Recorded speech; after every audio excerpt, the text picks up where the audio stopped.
Hey, Pav, it's so nice to have you on the show today. How are you doing? Hi, Elisha. Sorry. I'm great. How are you? I'm doing quite fine, and thank you so very much for being here. You see, I truly appreciate it. And you see, Pav, oftentimes I love to thank my guests for two things, and I do this so often to the point where it has become my anthem. So, firstly, I want to say thank you so very much, Pav, for investing in yourself. You see, you are on this platform right now because you did invested in yourself. And oftentimes, Pav, I love to make reference to the amazing mango tree. You see, some couple of months back, I was on a particular road, and just by the roadside, there was this very tall, unattractive mango tree. And I use the word unattractive because the mango tree's got no mangoes on it, and the leaves were all dry. So I just walked past it and I went my way. But you see, Pav, just recently I was on that same road, and this time around, a lot's changed about the mango tree. The mango tree caught my attention pretty good from a distance, and immediately I got the urge to move so close to it, of which I did, and it wowed me because now the mango tree's got a lot of mangoes on it, beautiful green leaves and healthy branches, and not just mangoes now, Pap. I'm talking about ripe mangoes. It was such a lovely moment that day. I was so excited. Here is my point. The fact that you dedicated your time, energy, and resources to becoming the amazing path that you are today, that alone has made it really impossible for me to say no to you. And getting to read a little bit about you, oh boy, it's amazing the stuff that you're doing, your philosophies, your insight, how you're offering your solutions. These stuffs are amazing. So I've got to say thank you so very much for doing that to yourself. And secondly, thank you for being here. Truly appreciate it. Thank you. Thank you so much, Elisha. And thank you so much for being the mango tree supporter, as well as the mango tree yourself.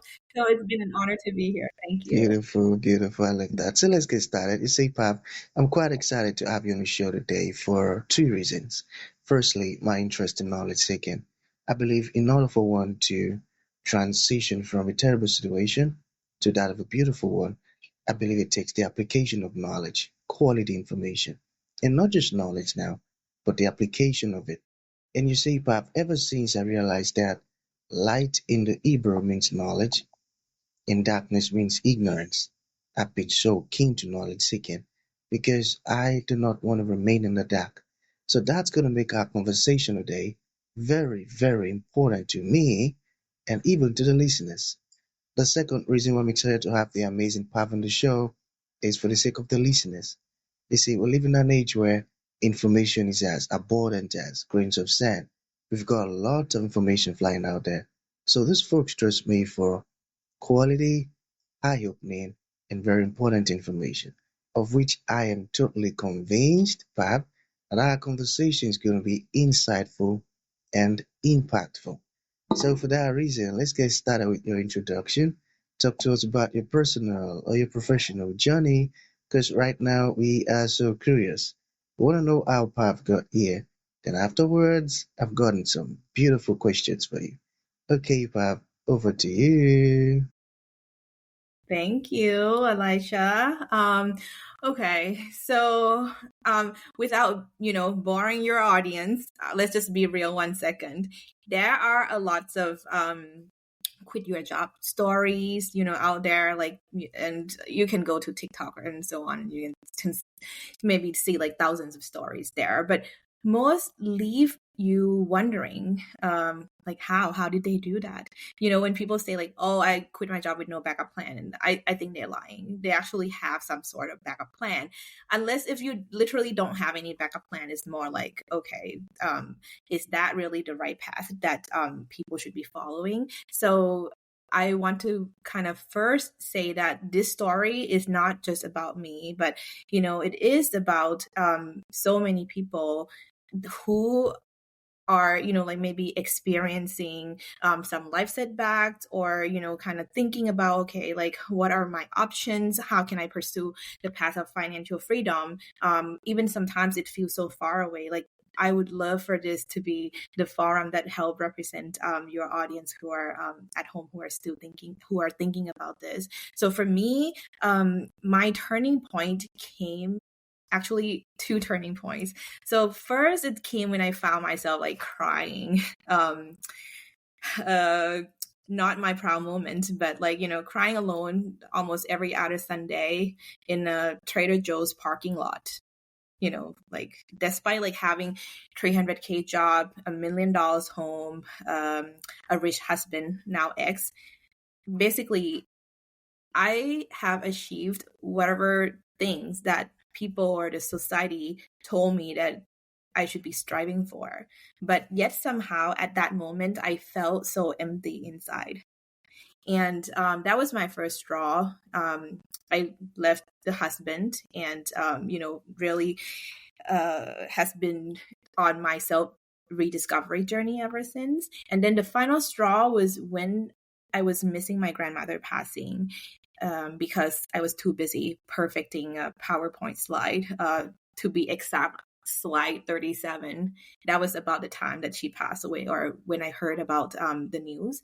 So that moment really made me question everything in life about like the true cause of what we call the so-called success, right? That led me to just like redefine the fulfillment, what it means for me. So basically, and now I'm teaching people on how to layoff-proof your lives and buy back the time and the freedom before life actually forced them to. Amazing. You see, what stood out to me the most is the fact that the last part, you said now you're teaching people how to lay off proof their lives. That's amazing. Using your solution to help others, it's amazing. So I want us to begin from there. So what does it really mean to lay off proof your life? Can you talk to us about that? That is Yeah, that is a great question, Elisha. And and it's the question that I've asked myself so many times: what it means to lay out proof your life. Like, basically, it is not. It's actually beyond kind of like, okay, how to prepare to be laid off, which these days I think like every professional should be preparing, regardless. But it's deeper than that for me, in a sense that layoff proofing your life means embarking the lifestyle that you are preparing for any unexpected. So then, when we talk about like when life hit us, so we don't feel panic and actually have the choice to choose, right? So that's layoff proofing your life means to me. Got it. Beautiful. So what are the steps one can take now, like right now, to start layoff proofing their lives? Yeah. So I think like there are multiple steps that you can take on layoff proofing your life. So like, say for example, for me, I didn't really learn financial literacy until maybe like I turned about 38, 39, when life actually forced me through my divorce.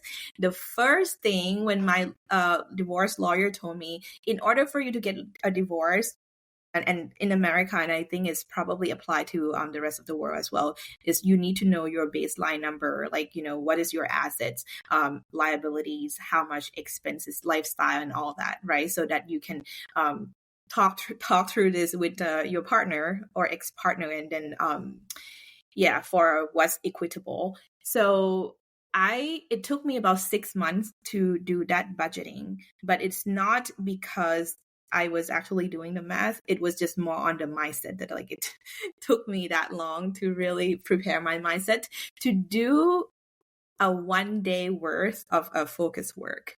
So layoff proofing, the first step is you need to know your baseline. What's the money coming in, going out, how much you have, and all that. And then the second step is that, so there are different numbers that you need to know. Another one, I call it an FU money. Or, people have a different definition of FU number. But for me, there are short-term and long-term FU number. So the short-term one would be more like your emergency fund, something that you can, that you save up, that, when something happened, you actually have a cushion that you won't go broke or like become homeless right away. Because like, honestly, given that your audience is in listening is in America, we're actually on a verge of, how do I say that? Like being broke. Like typically people in corporate are about 6 weeks away from like being broke. Like say if a layoff hit them tomorrow, most people don't really have emergency fund to prepare for. So that's what I always talk to my audience and my clients about, that you need to like prepare for that unexpected number, that FU short-term number. So when things happen, like bad relationship or a job that you don't want anymore, no longer serving you, or any situation that really like reset your life, you can actually walk away and you just say like FU. So and then that's the short-term FU. The long-term FU, which was what I have been contemplating for the past few years, is actually a FIRE number. FIRE stand for financial independence, early retirement number, meaning that what's the amount of money that you need to invest in the market in order for you to retire.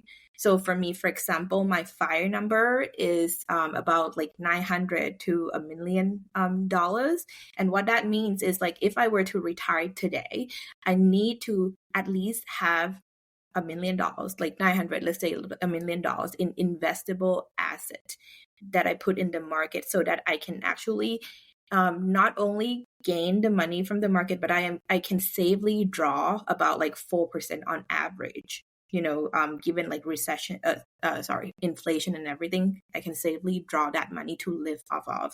So yeah, know your numbers. I think that's very important thing. And then the second part is the mindset, right? So I think to layoff-proof, you have to be also prepared in terms of the mindset, because sometimes in life we can't have it all. Like for me, even though I am retiring early, but there are lots of stuff that I have to cut back. I cannot buy like Chanel bag anymore. Or sometimes when I go on a trip, I think maybe twice or three times about like, oh, am I going to take business class, economy, so on, because the price is so much different. So I have like cut back and downsized my life significantly, from like $10,000 lifestyle to now is about like 2,500 to 3,000, which is significant.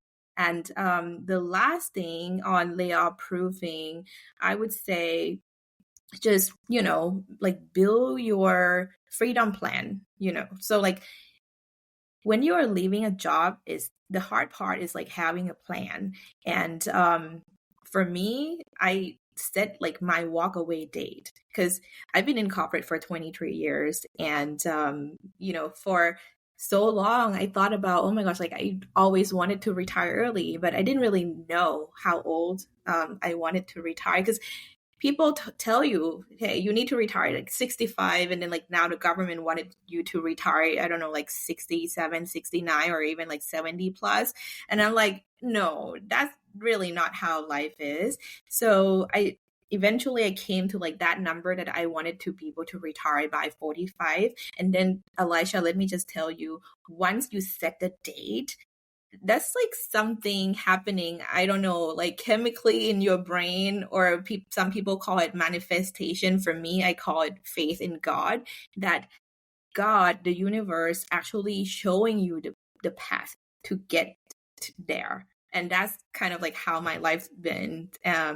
So yeah, like, have the plan. And when I talk about the plan, it's not just about the plan on like set the date, but like plan about like, what are you going to do with your life insurance, your health insurance? Like there's so many details that really you need to cover that to have the peace of mind. So yeah, and even like down to the point that, what are you going to say to your boss? Are you going to tell them first? You're going to email them? You're going to call them? So yeah, there are, build your freedom plan. Build your freedom plan. I got that. So there's this one I'm curious about. All right.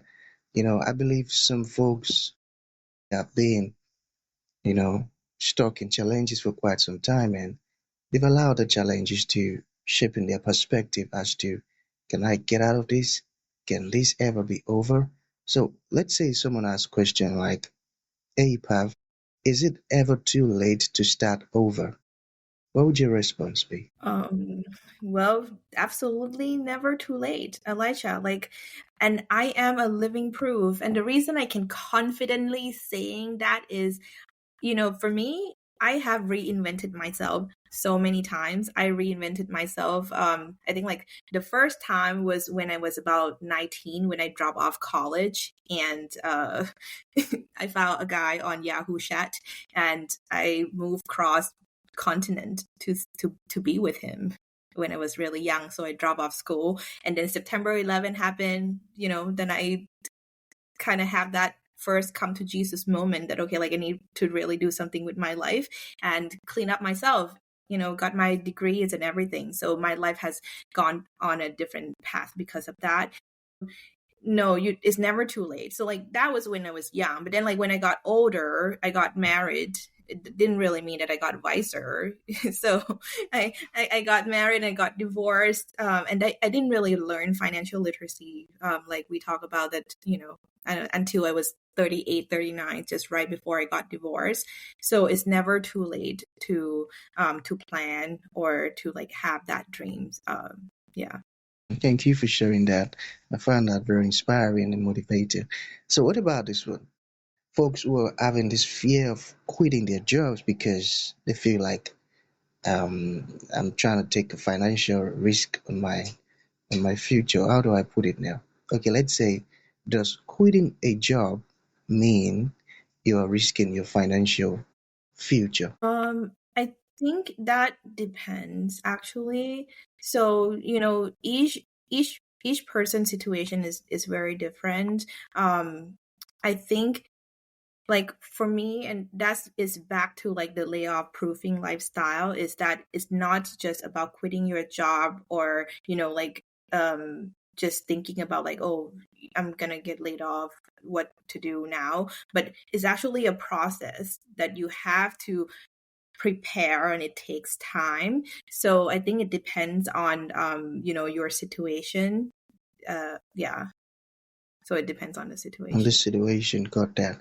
So we have just two more questions to go. All right. Okay, so let's get personal a bit.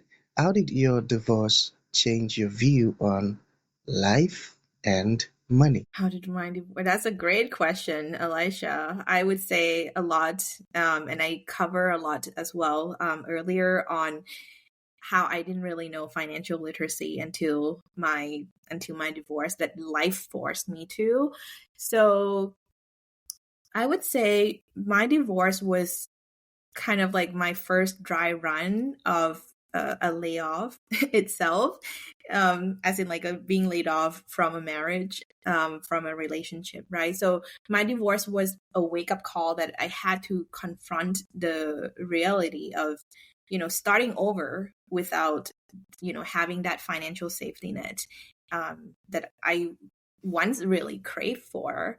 So that's one thing, but more on the mechanical side. But I would say like that's also like the mental and spiritual side that has changed me tremendously. So, okay, let me just be real 1 second. I used to be a gold digger, Elijah. So I used to be a gold digger, as in earlier in my life, you know, it's always been my belief. Somehow I believe in that I had a low self-esteem, that I would never ever be able to make it on my own. I would never ever be able to become a millionaire on my own, or be able to like be my own security. And that thought was just like, I don't even know where it came from, but it's like rooted deeply until my divorce, when life forced me to really make that shift, that I'm like, wow, I can actually be my own rich man. And I can actually, build my own security. be my own backup plan. So I began to educate myself on personal finances and build emergency savings, start to study on investing, and create multiple stream of incomes to ensure that I would never be put myself in that vulnerable situation again, ever. Got it. You should have the knowledge and you apply the knowledge. And here we are today. Beautiful. I got that. So Yeah. to bring this to an end, Pav, what would you like to leave the audience with, like a final thought?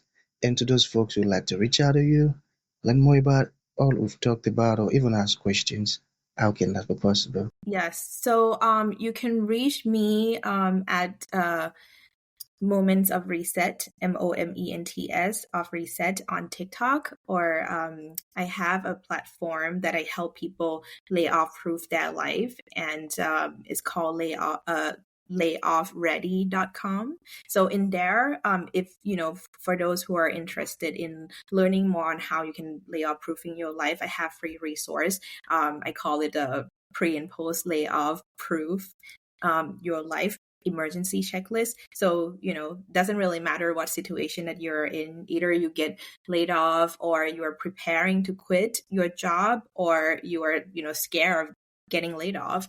Basically, this checklist is literally, like, at least for me, it has been a lifeline. Because what I find is that a lot of people are missing free money, not knowing, um, uh, some of these tips. Yeah. So, like, say for example, for me, before I quit my job, I not until I studied this that I found out that, oh, you are actually supposed to front load your money in your 401k, so you can get like maximum matching, and that's free money from your employer, and that totally like saved so much money for me. So that's one thing. So some of those tips are very I think like important before you are thinking of quitting your job, or like as soon as you know that you are laid off. Beautiful. I got that. And thank you for sharing that with us. So that's going to be the end of the show, Pav. Thank you for coming. And thank you for sharing this beautiful stuff with us. It means a whole lot. Thank you. Thank you so much, Elisha. Appreciate you.